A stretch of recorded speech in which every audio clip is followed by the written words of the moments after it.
Hi guys, in this video I am going to show how a for loop works in Java. So let's begin. I will clear it out.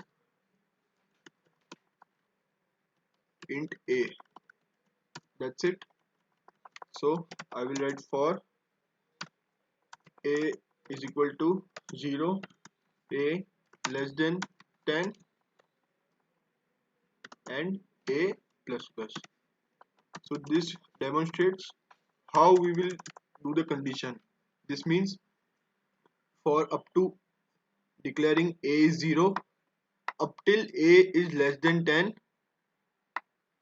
increase the a value by a plus plus, or I can also write a plus 1 over here,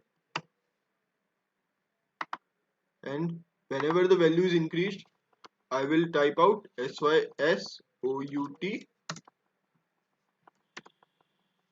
value of a is plus a.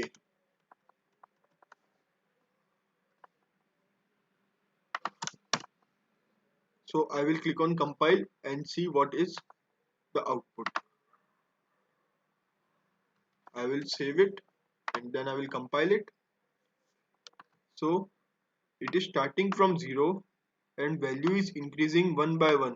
So value is 0, 1, 2, 3, 4, 5, 6, 7, 8. Then this is how the for loop works.